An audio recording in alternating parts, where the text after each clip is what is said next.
Scottish Football Social Club is brought to you by McBookie.com. Take a lookie at McBookie today. Good evening. We're live again on the Scottish Football Social Club on Premier Sports in association with McBookie. Alan Hutton, Michael Stewart here as always to talk about what was the game of the weekend that they took in person yesterday live in Premier Sports. They had a great time. We'll come to that. But we won't come to that, you'll be pleased to know, Alan. First, we have to start with Motherwell after news today that they finally appointed a new manager. It's Michael Wimmer who's the new man in. Maybe a somewhat of a left field appointment, but perhaps it's a shrewd one. Time will tell. Initial thoughts, though, Michael. I know that you're so good in the Scandinavian market. How are you on the German managerial market? What can you tell us, Michael? Sehr good. Look, I think when you look at his CV, certainly it seems he's been involved at a lot of big clubs. Obviously, he was in interim charge at Stuttgart for a bit, and his record was no bad. I think by all accounts he was pretty close to actually landing the Stuttgart job, which is a massive club. Great info, that. Germany. So, and then, you know, obviously his last gig. Mikey, just before you delve into this wonderful point you're about to make, just come forward a wee bit towards your computer. It actually sounds like you're talking from Germany. Well, he's got the accent down, I know that. A wee bit closer to the microphone. Apologies. Look at you know, his last job over in Austria, Vienna. You know, not particularly great record, but you know, it's another big club, and you know, from Motherwell's perspective, it's a little bit left field. I do think that there are potential candidates that could have been looked at domestically, but they've not done that. They've looked to go down a different route. And, well, for Michael Wimmer, he's got an opportunity to broaden his horizons here and come to Scotland and make an impact. And they sort of need to have an impact because things are drifting a wee bit for Motherwell now. Yeah, he's got experience of working with young players as well. He did that at Nuremberg. Obviously, that's going to be vital. We know bringing through the youth, the good young players at Motherwell for the Steelmen is huge, Alan. We know that. He was unlucky not to get the Stuttgart job. Michael, you're spot on. Derek Ray, our German correspondent, has been on the phone today. He's given us all a bit of information. He's also said that Augsburg, when he was the assistant manager there, he was thought highly of too in the coaching capacity. And there was a bit of talk of Bristol Rovers, a job last season that came up, or maybe earlier this season, and it didn't go through because of a work permit issue. It's in League One, of course, in England with Bristol Rovers. But despite all that, Alan, I think Michael's hit the nail on the head. They needed to make an appointment. They want to turn this around very quickly because you know what? It's this type of season, this type of league. A couple of wins and you're right back among it in the top six. Yeah, I think so. The way the league is at this moment in time, it's so tight, and you're right. Just a few wins can turn that around. But where they're sitting at this moment in time is at 1-1 and 11 is obviously not good enough. I mean, Stuart Kettlewell walking away is not ideal. But look, Stevie Frail's tried to do the best that he can, and I just think as a group of players, sometimes you need a new voice, a change of dynamic. Something needs to change. It's the same formation, everything's kind of going in the same direction. So for somebody else to come in with fresh ideas, new thoughts, it's now, because you think of the games left before the split, they're just slipping down. I mean, and it needs to change and change quickly. So I'm not surprised that they've got Wimmer in at this moment in time. Hopefully he can hit the ground running because he looks like he wants to be intense. He wants to be in the front foot for what I hear and read. So it's maybe something they need, a new voice right now. Yeah, I mean, it was alarming against Ross County, wasn't it, Michael? I mean, there's a couple of things in that regard. He's going to have to pick them up pretty quickly because they're going to be low after that result. Alan's spot on. The games are coming thick and fast, and before you know it, the split's going to be upon them, and it's going to be tough for Motherwell to get into that now.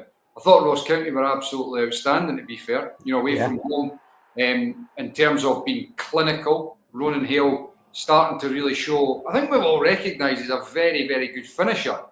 And what about this pass though? Yeah, lovely. Pass, great pass, but. I know what you're going to say. I know. The bus could have gone through. Part of the Red Sea. Aye, a 40-yard gap to make the pass.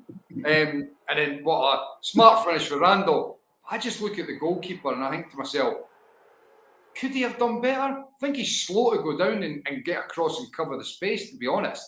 But the top six is going to be a tough ask for Motherwell. Having looked like they were on course to do that, it's just started to drift away. Obviously, Kettlewell resigns, he leaves. It's been a wee bit of turmoil over the last month, and it could well be the sort of period of time that puts a spanner in the works for them getting into the top six or not. By the way, that was a performance that just looked so short of confidence, like people all over the place defensively, as you say, the big wide open gaps.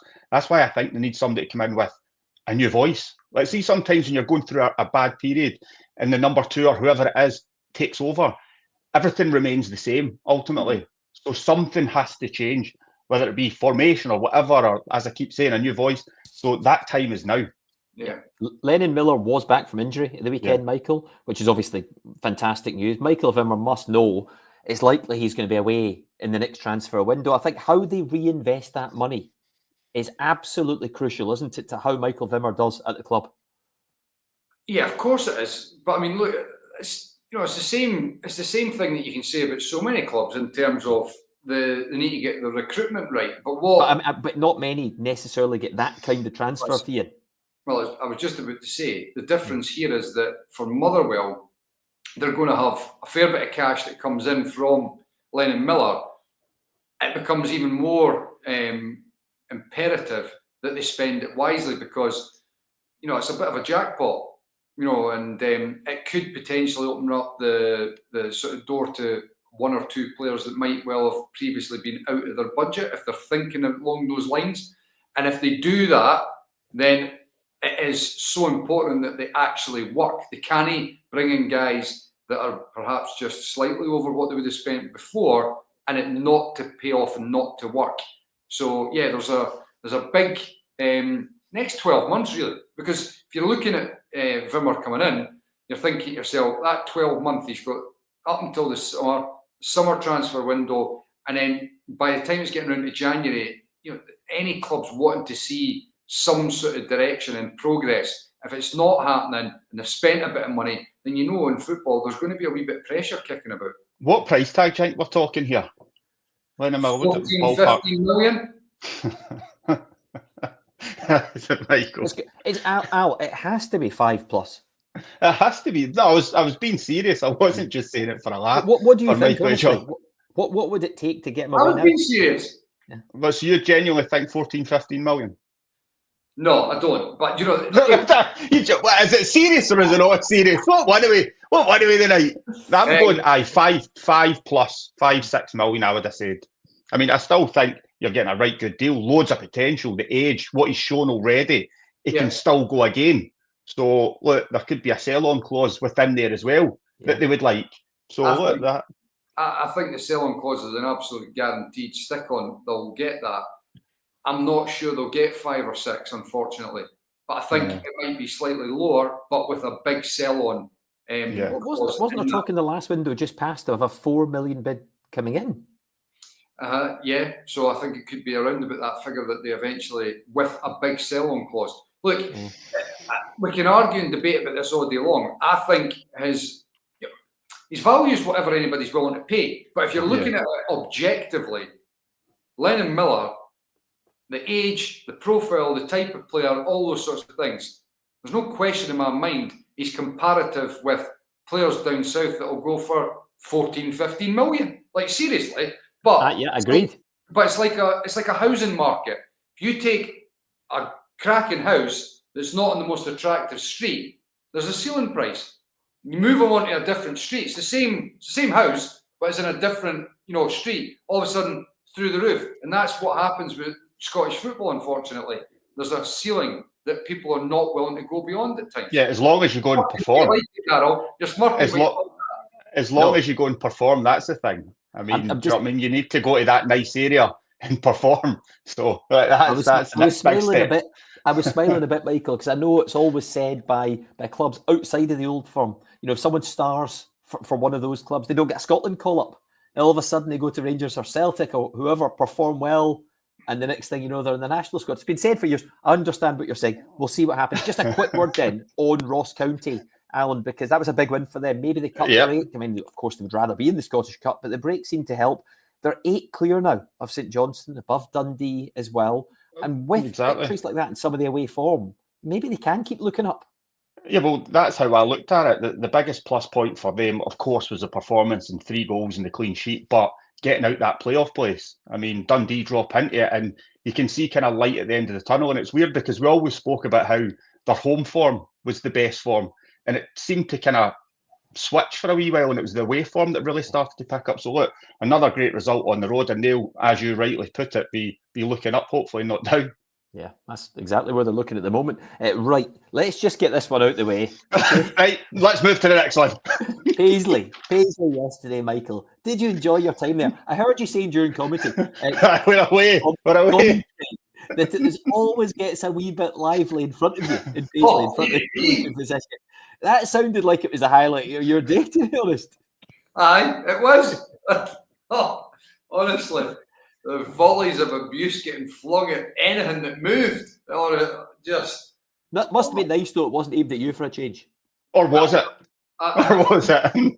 I was behind them, so they didn't see me. It was a tough watch, wasn't it, Mikey? Oh, yeah, just a wee bit. Coupled with the fact there was this gale that was coming down the side, and I was shielding Rory and all the sound engineers. I was shielding them. I was getting battered by this wind. I was frozen. Oh, what a poor game of football. Poor game of football. Not many talking points, Alan. I'm not sure it was football.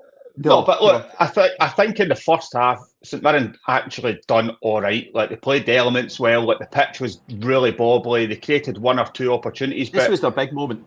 Yeah. Oh, this is the second half. This is a double save. I mean, it was brilliant to keep them in it. I mean, Hibs went through this game, and I don't think they had a shot on target. I think it was actually 0, and it kind of tells you everything. But I thought in the first half, St Mirren done well to kind of keep the Cadden brothers back, where a lot of their good play comes from the wide areas, and they couldn't quite get going, and Olasanya and Mandron caused problems. But what about this, Al? What about this, Alassane Mani and Debbie? Right, so see the first one, I understand it, I get it. He's just on the pitch. He's not played in a number of weeks or whatever, and he's a little bit late, and he's trying to get into the game. That one, but I think you need to use your arms to jump. I don't think there was any malice in it. I don't think he meant to go and hurt him or anything. He's a little bit smaller, so he's just kind of jumping with his arms. I think a foul's enough for me. I don't really think you need to show the second yellow, therefore a red. Mikey, we have talked about some bad decisions on this show throughout this season. I'm watching that game yesterday, and I was absolutely stunned. Did you watch it all?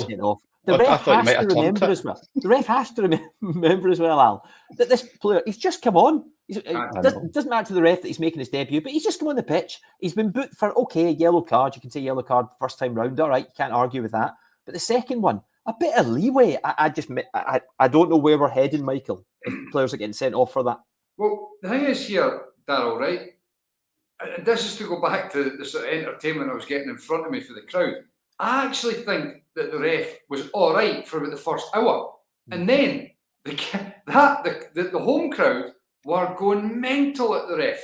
And I've got to be honest, for a lot of the decisions I was thinking, they've not really got a lot to complain about. And I genuinely think the ref started to crumble from the pressure of the fans, because the last half an hour or so, he lost the plot. I mean, the penalty kick that he gave. Oh, can we show it? We got it. I didn't even ask Jamie, the producer, to pull it up. Michael, I swear it was that bad.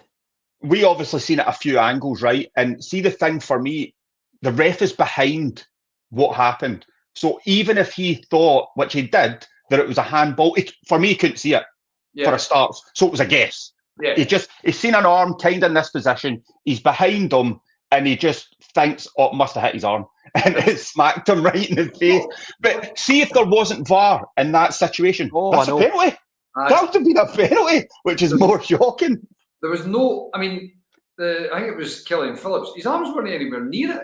And, I'm not divulging trade secrets here, but it was so funny because VAR were saying to the ref, and just to confirm, what's your decision? It was like, they probably had to confirm, were they looking for a handball? Look, I've been critical of VAR this season, as you know. In fact, I've been critical across the board, the whole process.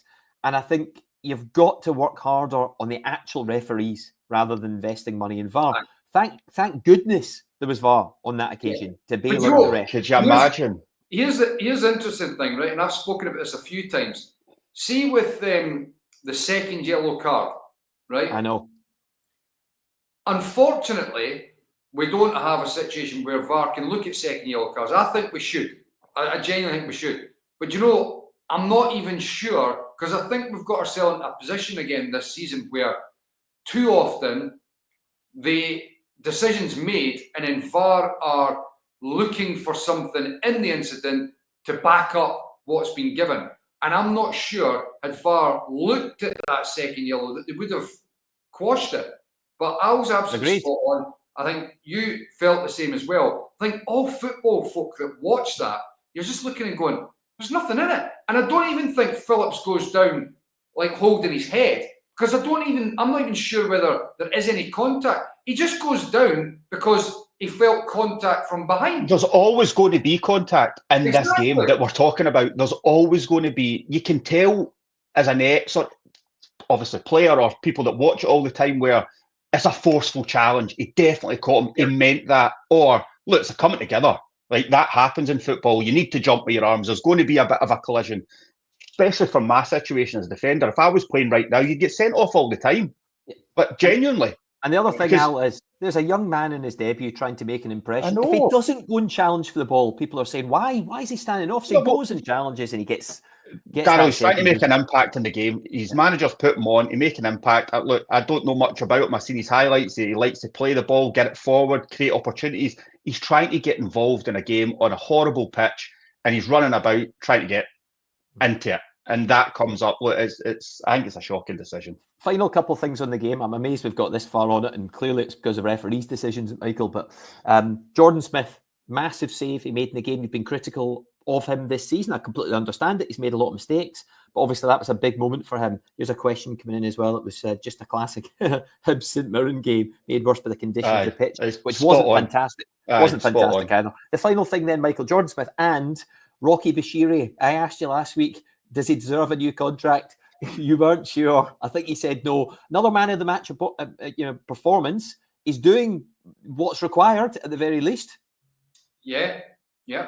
I stand by what I said, though. I mean, look, you wouldn't give him a new deal. I gave him man of the match. Yeah. I'm just not going to give him another contract. You know, he did play well. He did play really well, to be fair. If he continues to show this for a few more weeks and continues to put displays in like this, he can change the mind of the manager and the board very quickly, Michael. Yeah, well, you're right. But, I mean, look, from my perspective, I'm looking and thinking to myself, how many times have you seen a player the last months of their contract performing and getting a new deal, and then they didn't turn up again? And it's not to say that it's like that with Rocky Bashiri. I just feel, as a defender, there's too many mistakes in him, and you can look to go and recruit better. That's my personal view. Yeah, look, I gave him man of the match yesterday because it was that type of game, and he played well. And Jordan Smith, credit to him. I said it in commentary. I don't think he's, a guy that has been the sort of stalwart of the team, or he's been the bedrock of a successful period here that's been down to him. I'm not criticising him here. I just don't think he's done anything that you go, oh, that's brilliant. But he did yesterday, as that double save that we just saw. But Michael, see, so quick to get up, strong hand, get it away. It was a brilliant save, and had he not saved that, there is, that's 1-0 St Mirren, and you don't see. You think that's a game where one goal does it. That's all. See the Rocky Bashiri situation, though. I think that kind of game plays into his strengths. Do you know what I mean? The conditions, the pitch isn't great.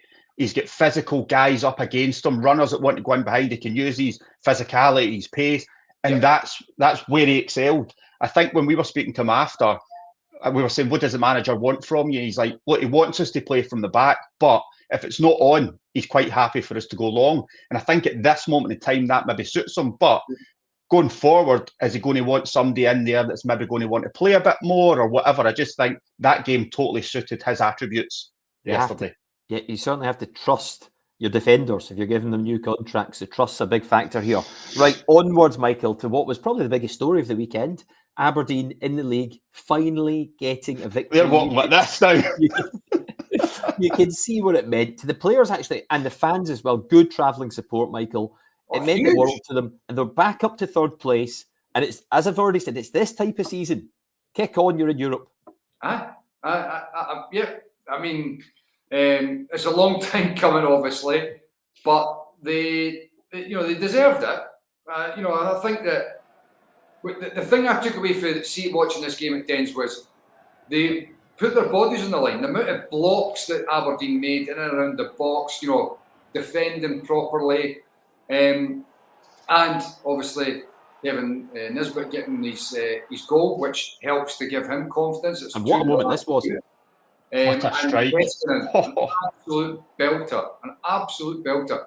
Look, Keskinen for me he's a player. I genuinely think, and I've heard a lot of people questioning his end product. I think he's got it. I really do. Yeah, same. He played a full season before he joined Aberdeen. So sorry, he was already in the campaign. Yes. And this is him now. He's played over a season now. Inevitably you're going to have a bit of a dip, and I think that's what you're seeing. He plays international football as well. Remember, so he does have a tough schedule. And he's only. I think he's 21 still. He's a young player coming to a new country. So I think they've spent a fair bit of money on him. But I look at him right from the get go when I saw him. Direct, pacey, wants to go and commit defenders, and that was a great goal. Obviously, is the winning goal in the end. And third place, third place is up for grabs. You look at Aberdeen back into third. Dundee United are on a poor run of form, but they're in the hunt. Hibs, who would have genuinely believed that they are in the hunt for third place? Not, they need results to go the way. And Hearts. They're there. Yeah, it's a crazy league. But the problem with Hearts, obviously, was, and by the way, they are in the hunt for it. They definitely are. But that result, when you look at the table, they've dropped into ninth, I think, on the back of that result. But it's so tight in there. I do think Hearts will get in the top six, and I do think they'll be challenging for third. I think it's going to be a fascinating battle for third place between Aberdeen, Dundee United, Hearts and Hibs. Also, you remember the teams that probably strengthened more than any other during the January transfer window. Aberdeen really backed Jimmy Tillin, and obviously Neil Critchley got a lot of backing at Hearts as well. So you'd imagine those teams potentially would continue to get better if these players that they've signed do perform on the pitch. It's almost a brand new back four, Alan, as well, when you look at Aberdeen, because Noster's in there, Tober's in there as well. Jensen again at right back. Remember we talked about Devlin being on the bench. He was on the bench Devlin again. came on, to be fair, and then they switched over. Exactly, but from the start. So again, that's a bit of a statement that we talked about. So it's a new back four. And Rubicic, after that last appearance, is off. Al, as you know, he's away back to his former club. Something had to give. He was asking to be off, Hank. There has to be more to that story, by the way, and I think he's hinted there is more to the story. No, but Daryl, but you need to remember, they signed, 3 centre-backs? Yes. 3 centre-backs, a right-back. Do you know what I mean? So if you're the likes of Malloy or Rubicic or whatever, you're looking at that. I can only think if that was my position and you're bringing in 3 at this time of the year, you're going, well, he probably doesn't fancy me at this moment in time. So that's how I would look at it. There's definitely something, because as you said there, Daryl, he hinted at it. He came out and said he doesn't want to talk about the situation and the reasons behind it. So hopefully it's nothing serious. Exactly. But it makes you wonder whether he's wanted to get closer to home for some personal reason. I don't know, but hopefully exactly that, Michael. And by the way, he and Malloy were playing well together at the start of the season. So obviously a defender in there somewhere.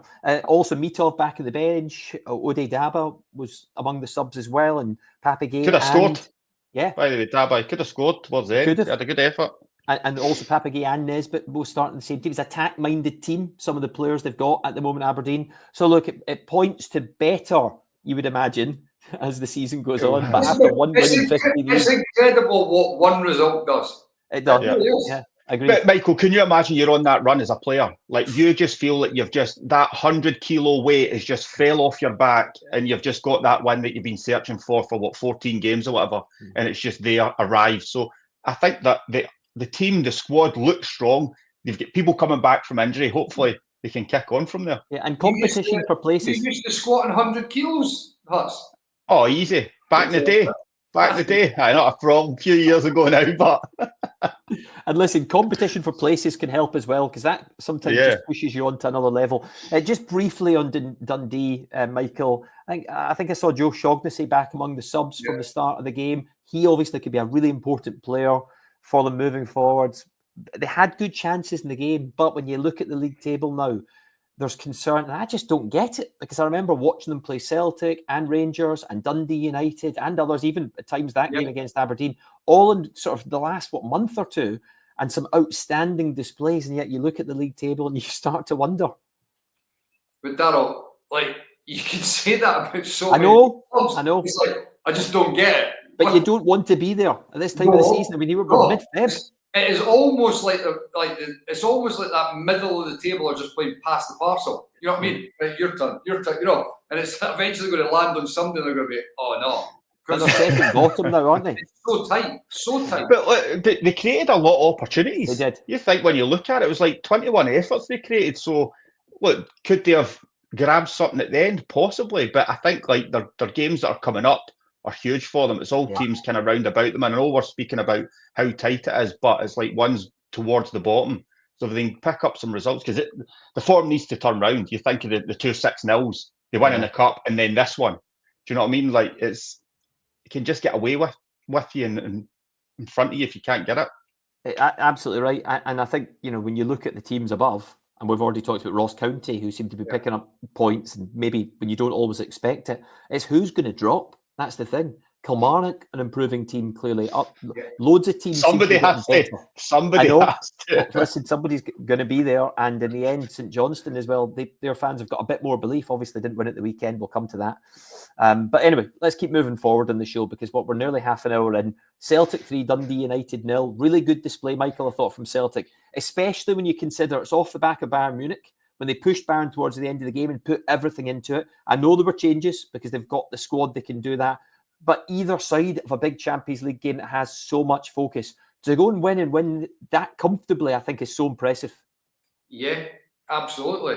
I think that, the important thing was, I think it was 24 minutes, inside the first 25 minutes, they get that first goal. Yeah. Because Dundee United, they're going to defend the box. They're going to just, try and deal with the cross balls that come in. And then you see Cal McGregor, just class. Absolute class. They recognise that rather than playing that deep role, he had to step up into the space and carry it forward. He scores a goal and it just opens things up. This I did not understand. Yeah. It's a great goal from Jota. Show him down the line. It was, but not only that, Hus, Adebayoga, honestly, for all the game up until that point, he played so narrow and just gave Jota all this space. And I'm thinking, what a finish this is, by the way. Oh yeah, it's an absolutely incredible finish. Michael, know why that is though? It's because you're nervous. See, as a defender, he looks across at him and he probably doesn't want to get too tight because he's scared that he's just going to go past him. So you do neither. You're best going tight and try and affect him, show him down the line, whatever. And if he beats you, then you're looking for your other teammates to shuffle over and help you. But to do nothing is obviously worse. But when I was watching it, he was that narrow that I thought to myself, is that the tactic that they're trying to basically let the crosses come in and beat? Yeah, and we'll deal with it. Yeah, because obviously Dundee United, they can play that 3 at the back. Adebayoga predominantly is played as a right centre back of a 3, but on Saturday it was like he was playing right back.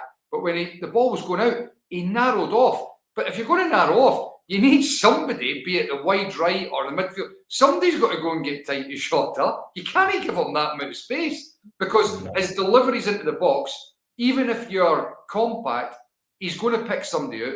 Or they can do it on his left. He can go down the line if you allow it, and he can actually pick people out with his left. He's actually not bad at that. But I just think at some stage you have to decide, right, I'm going to go out and engage, even if I know that he's got the ability to go by me. That's when it becomes a team game. And you get bodies round about you, but you can't just give him the freedom of the pitch to do what he wants. Who plays centre forward on Tuesday? Well, this is the next question, isn't it? And I mentioned the strength and depth. It looks so good at the moment, doesn't it? Because you can rest players. Schlupp coming in, Alan, you said that was a really good signing. A few Celtic fans are wondering, might he start? against Bayern now, but changes to the front line. Yang's had a really good season at times as well.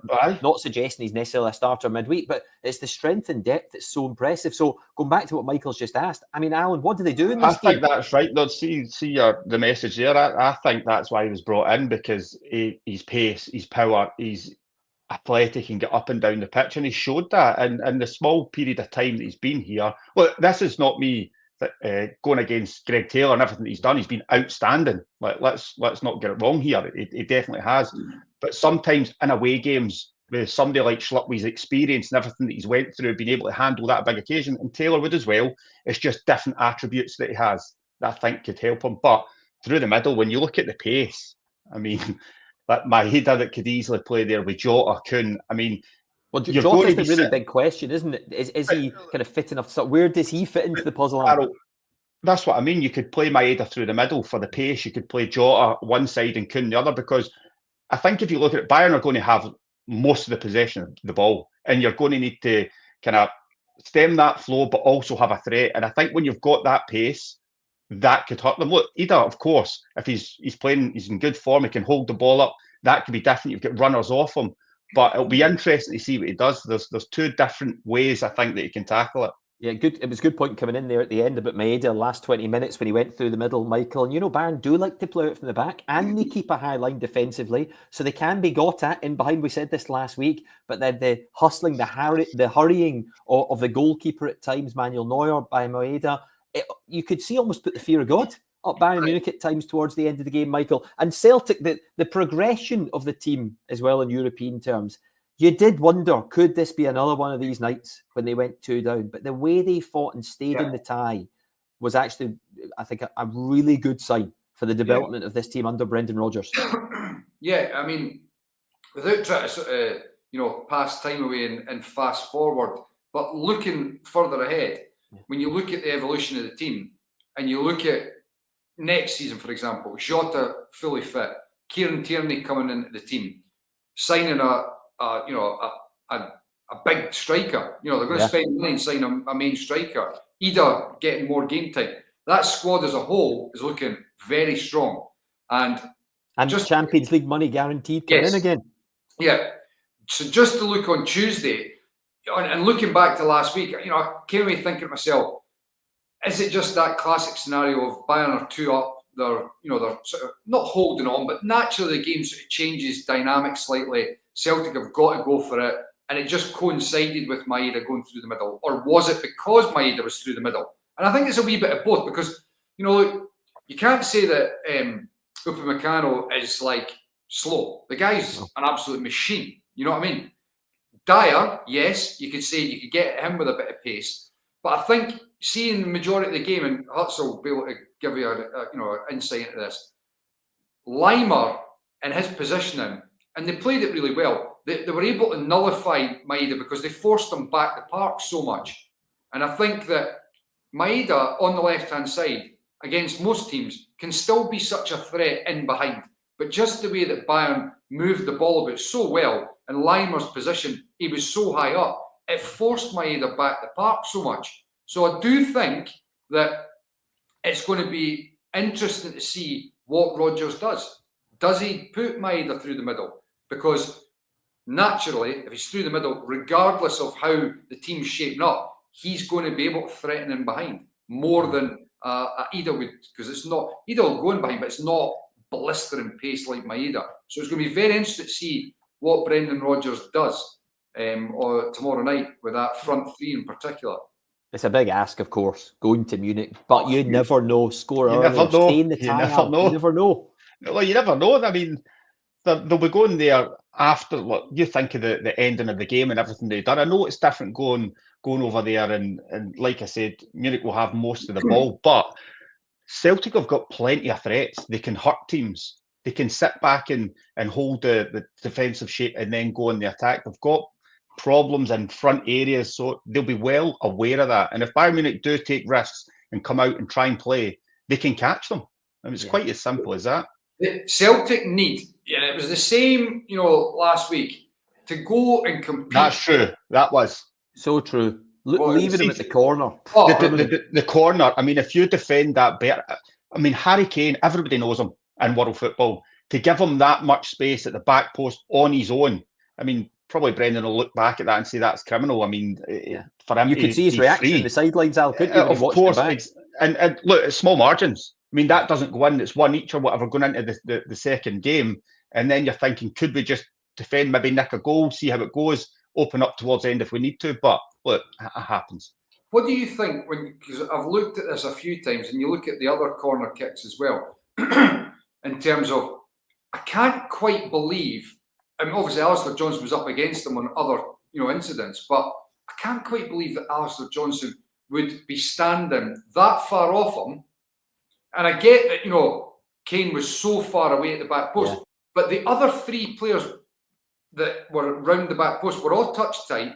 Carter Vickers was touch tight on the penalty spot as well. I can't believe that he would be in that position just trying to keep an eye on Kane, because he would never have got close enough to affect him. So I just wondered whether it had been a decision that he was going to sit on the 6-yard box and just try and attack the ball. Or I understand that. Or was it just a complete mess up for them? I don't know. See, from defending a corner as a defender, I mean, I always preferred when you were up against your man. You know who you're marking. Wherever he goes, you mark him. So if it was me against Kane in that situation, I'm jostling with him. I'm right next to him. I'm not allowing him to have a run on me, whatever. When we were at Aston Villa, that would be the case. You'd have a man to mark. Specifically, you marked him. We had Tyrone Mings, who's huge, 6'4", middle of the 6-yard. Anything that comes in, you're free, go and win it. That's just your job. Everybody else is touch tight. So you can't allow guys. That's an easy goal for them. You can't allow people with that quality, that freedom, or you get punished. He missed training tonight, apparently, Harry Kane, for a facial injury. You imagine he's going to start the game. But we said, just final one, Michael. I know you want to come back in, but Michael, we said no mistakes. Injury or a facial massage? Could be either. Could be either. Maybe it was an injury from the massage. Michael, but whatever happens, we said no mistakes. And that has to be the bare minimum again, because if Bayern score first, it's a long night. Absolutely. Just to go back, this leads into what I was just about to say before that question or that point came in, was that, you look 25 seconds in and Nicholas Kuhn scores a goal. It's all, it's disallowed offside. And he does marginally off. I mean, he is offside, but for Celtic, they need, for any team that's coming up against a heavyweight or a team that are the favourites, you need everything to go your way, and you need to make sure you don't gift goals to the opposition. And unfortunately for Celtic, as well as they did, they gifted them the second goal, and those little moments didn't fall for them. So going to Munich, even more so away from home, they need to make sure they don't make any mistakes like that. And they need all the little things just to fall their way. You need a bit of luck. Yes. A wee bit of luck. Yeah. What a strike by Elise, by the way, to put Bayern up. What that was. Those are rockets. He's not a bad player, though. He's not a bad player, though, is he? Heck of a player. And fair play to Bayern to go and get him as well. I know there's a bit of competition, but they pay mega money. Outstanding. But do you know what? That's another one that, look, it's an incredible finish, but there's a wee slice of good fortune in terms of it back into his path. So again, those are the things that, you look at the goal and you forget about that. But if that was just a deflect off Greg Taylor and it goes out for a corner or out for a shy, I know the goal doesn't happen. So they need all those little things to go their way. Absolutely. Final one then, just on this game, if you like. We've not really mentioned Dundee United. I know you've already said in the context of third place, Michael, a lot can still change. We know that. But you wonder how quickly they can regroup. I looked ahead there just a minute ago at the fixtures, because they've lost 4 in a row, all competitions, lost 5 out of 6 in the league. It's not great reading. I know there's been some tough fixtures in there. Next up, they play Motherwell. Who knows what that'll be now with a new manager in place. Then they play Hibs, who seemingly aren't losing many at the moment.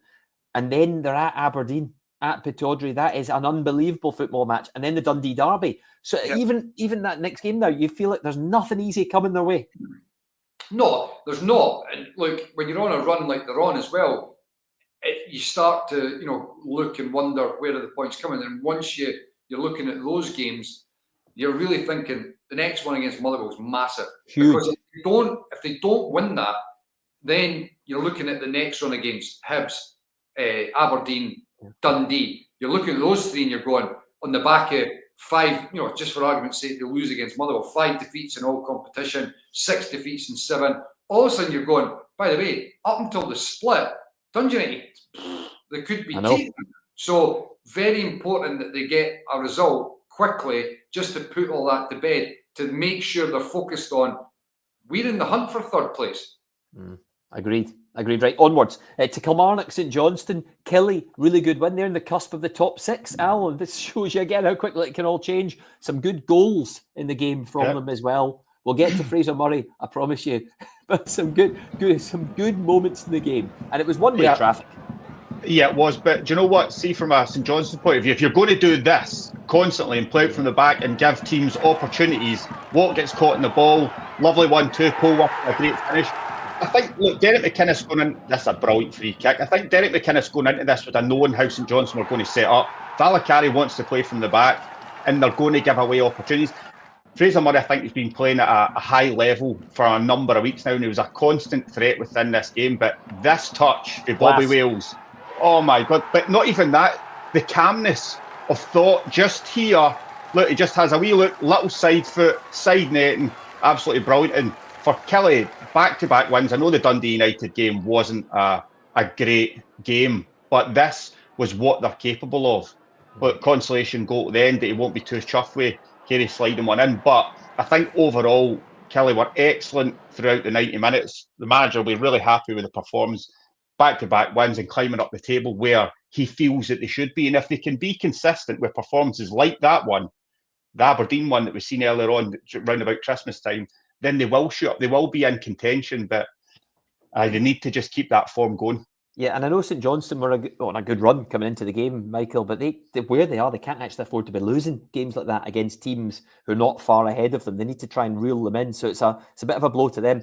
Bobby Wales, he scored some really good goals, and I think you're right, Al, because when you do the good thing, the good bit, taking the ball down and turning in front of goal, some young players panic, don't they, Michael? He seems to have the composure to finish. There's a lot about him. He's 19, and I'm fairly sure already he's out of contract. Yes. Yeah. He is out of contract. That's a big concern.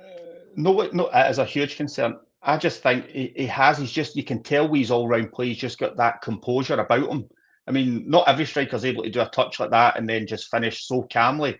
But I think with Kyle Vassell being out as well, is giving him a real opportunity to come in and start regular and grow. And we can see him growing game by game. He's getting the minutes that he needs, and they need to tie him down. Yeah. They need to get... Look, there's going to be teams that are going to be circling, knowing that he's out of contract. They need to try and get something done.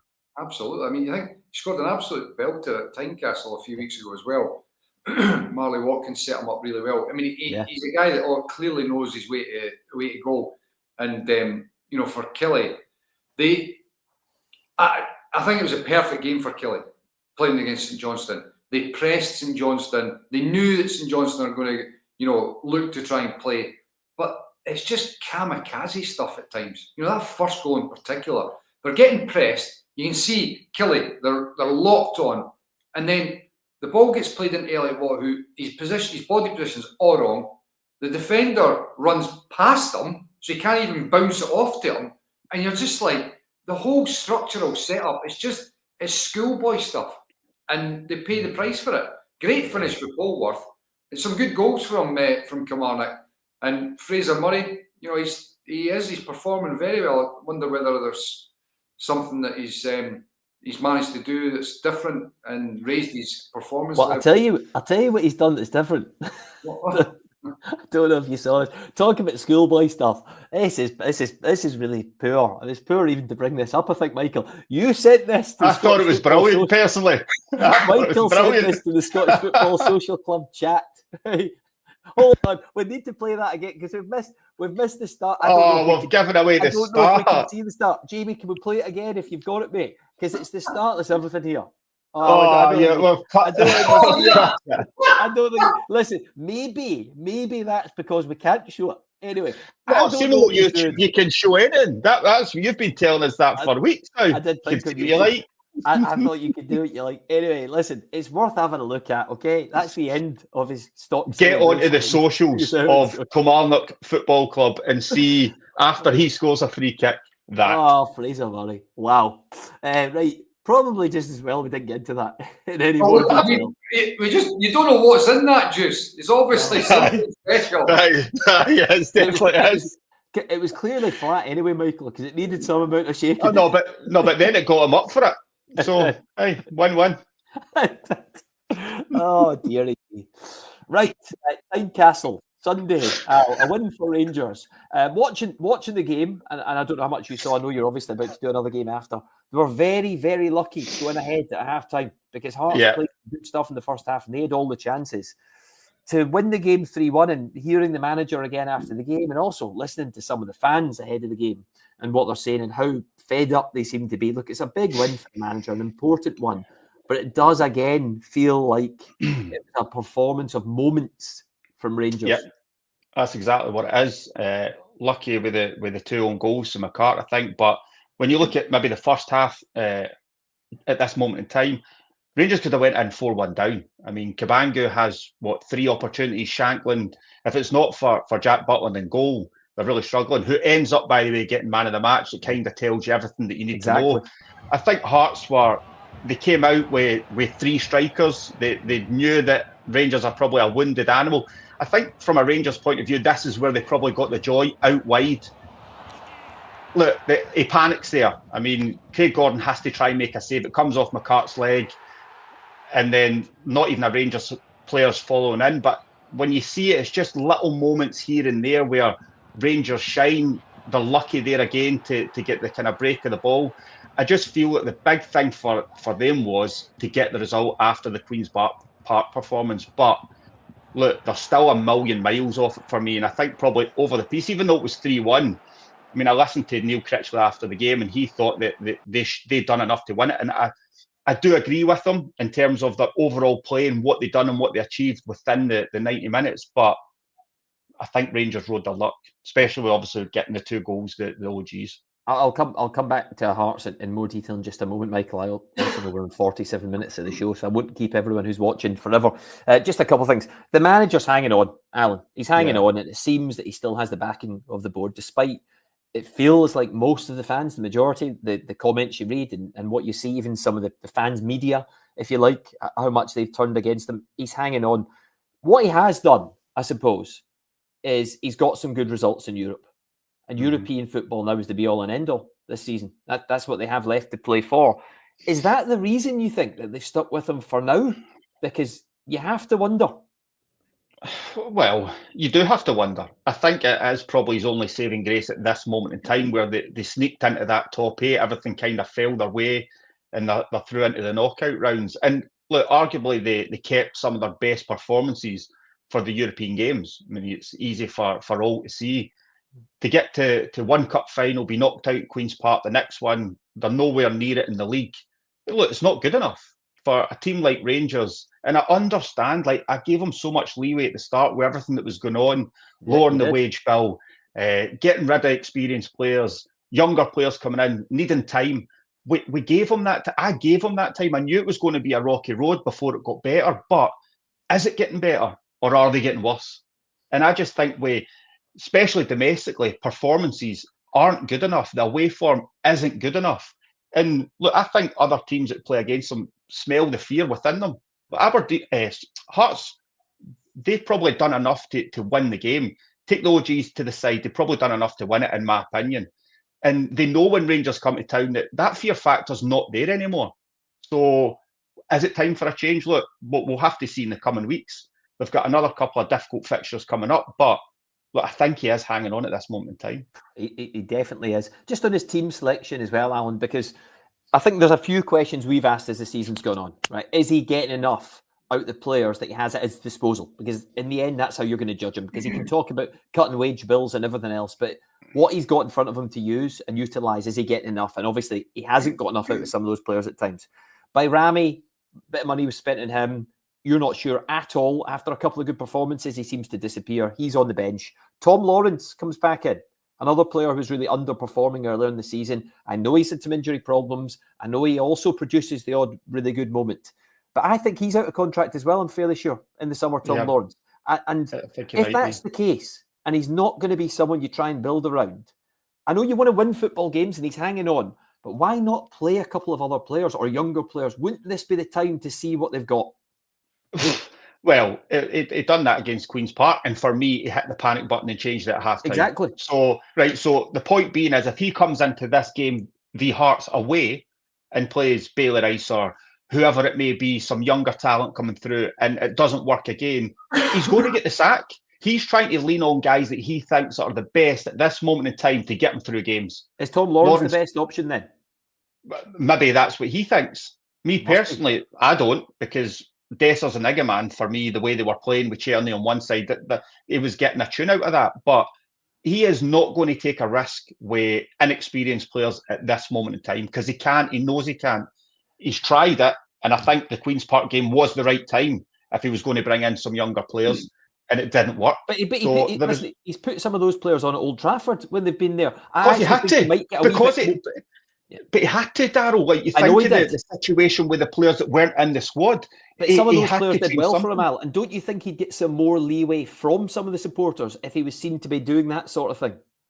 If he played 2 or 3 youngsters the other day and he get beat 4-0, he's sacked. I mean potentially one, by the way, or someone else, only because it's a player out of contract who's been out of form and he seems to be back in. And look, going through X or social media and stuff ahead of this programme and seeing some of the newspaper columns, obviously, Tom Lawrence doesn't seem to be a fan's favourite, hence why I asked the question. But a point well made. But you know why? Because he probably comes into the club. He's on a big contract, I thought. He spent more time on the injury table. Yes, he's more than capable of a flash of brilliance, but you need more. You need consistency from these players in those areas. Bayrami, for me, I mean, I genuinely don't know what he's given at this moment in time. They spent a lot of money, and look, by all accounts, Rangers don't have the money to spend, so recruitment needs to be good. So to bring someone in like that who he very rarely plays anymore, it's not ideal. So that kind of goes down to the recruitment team and the manager. He just floats in and out. I'm genuinely not sure on what he gives you at this moment in time. Well, Niels Coppin, he's had a promotion since signing these players. Right, Michael, Hearts to finish the show then. They played some really good stuff at times. They should have scored more goals. Jack Butland obviously helped Rangers stay in the game. Kebangu's missed a few chances. Do you like the approach from Neil Critchley at the moment? Do you like the fact he's playing so many attacking players? And do you like what you're seeing from the Jambos overall with new players still coming into the side, Khartoum coming off the bench? Are you a happy Jambo at the moment, if you like? I like to see good football, Darryl. So you are a happy Jambo then? I like to see good football, irrespective of it. And it's certainly been an improvement for Hearts. There's no question about it. No doubt about it. It's going to be an interesting summer, is what I would say, with regards to, what are they going to do. But I don't have a problem with, and I think, obviously, I've already said, like, Jamie McCart, my only concern there is the length of the contract, but it's a good signing. I get a little bit concerned when it's players from here, there, and everywhere. Not to say that what that's come in has been bad players. I